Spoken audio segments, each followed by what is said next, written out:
Copywriting is when you persuade somebody through writing. In this video, you'll learn clever techniques to improve the persuasiveness of your writing, as well as the interesting science behind each principle. You can download a free PDF that summarizes everything. I'll put a link below. Part 1, Vividness. People make decisions by imagining the outcome. If somebody is deciding whether to buy a product, this person is going to imagine themselves buying and using the product in order to determine the value of this decision. And that's why concrete words are important. Your words need to help people visualize the behavior.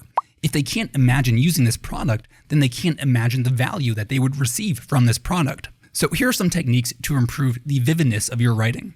Replace vague benefits with concrete examples. What do you mean by durable? Do you mean the type of material, the weight and heaviness, the ability to absorb impact, the lifespan of the product? It's hard to visualize durability just because it has so many different connotations.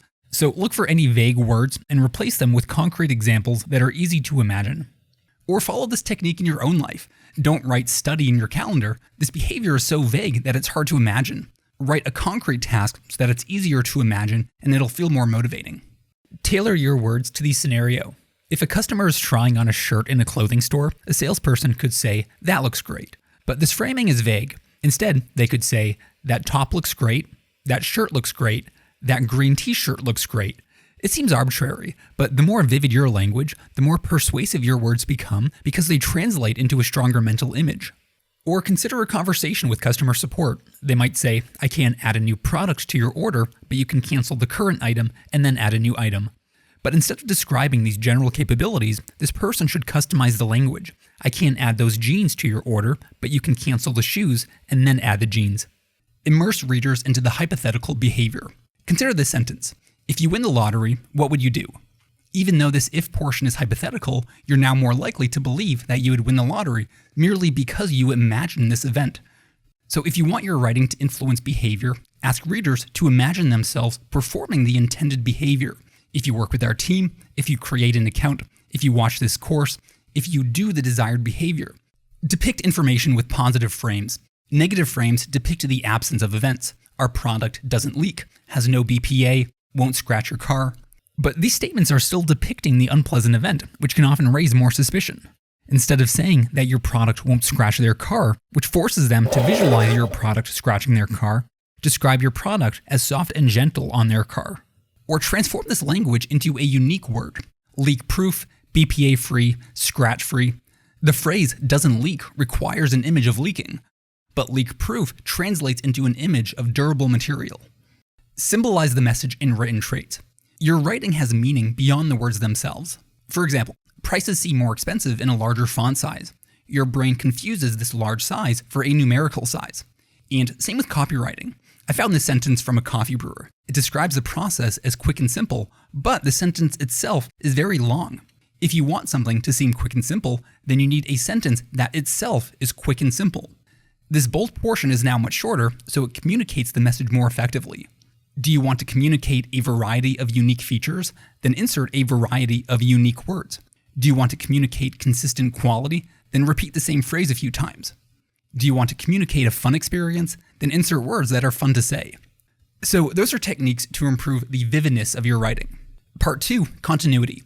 Your writing should be vivid, but these images should also be part of a single story that unfolds seamlessly across sentences. And that's why active sentences are usually better than passive sentences. Nick threw a book. Here, the action unfolds seamlessly. But in the passive version, a book was thrown by Nick. You don't discover the subject until later in the sentence, so your brain needs to represent the subject with an ambiguous placeholder. Here are some other techniques that can help you achieve continuity in your writing. Constrain your writing to a single interpretation. I found this passage from a kitchen bundle. Read this bold portion. That portion is translating into this image. If your writing can be interpreted in multiple ways, readers need to cycle through these competing images to find the correct meaning. Adjust the distance between words. You group objects that are close together. Here, you see 3 distinct objects, but now it feels like 2 objects because your brain is grouping these 2 objects on the left. Same with words. Oftentimes, you group words into a cluster and then translate this cluster into a single image. Here, you tend to group through and book into a single image. But if we rearrange this sentence, Nick threw Janet a book, it seems like the same message, but here you tend to translate this cluster into a mental image, so this sentence isn't unfolding seamlessly. The same thing happens with prices. When a price is next to a small related word, your brain translates this cluster into a single image.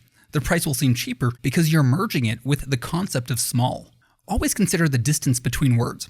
If you have a sentence like, customers find that the chair is comfortable, chair and comfortable are separated, so they're more likely to generate separate images. In a sentence like, customers find the chair comfortable, these two words are more likely to form a cluster. So the chair will seem more comfortable because it's merging with this idea. Bind sentences with connective words. Research shows that coherence markers are persuasive. Words like and, or, then, next, but, though, because, so.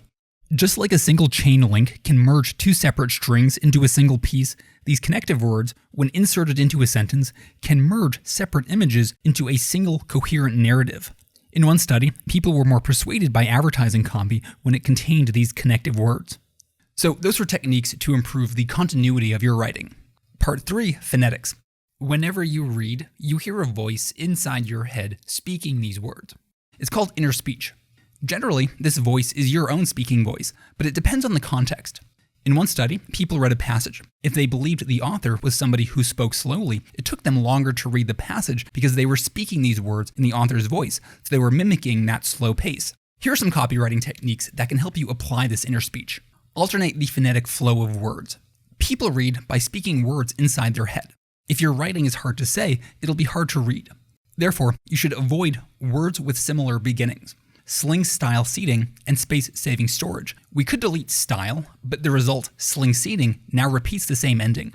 Sling chairs would be better because it has a phonetic flow of different sounds. We should be careful with the reverse, chairs sling, because the shared S will sound clunky. Delete exclamation marks. Your inner voice has vocal traits. For example, Mary said that she was hungry.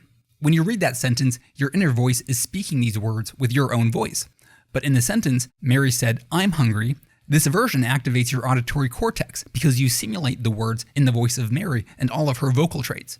A similar effect happens with exclamation marks. This syntax will usually backfire because readers need to exclaim these trivial statements in their head, which inevitably will feel weird. By now? Something doesn't feel right, and they might attribute this negative emotion to the decision. I must not want to by now. So those are some copywriting techniques based on the science of how we read. If you want more examples and additional copywriting tips, you can refer to my free guide.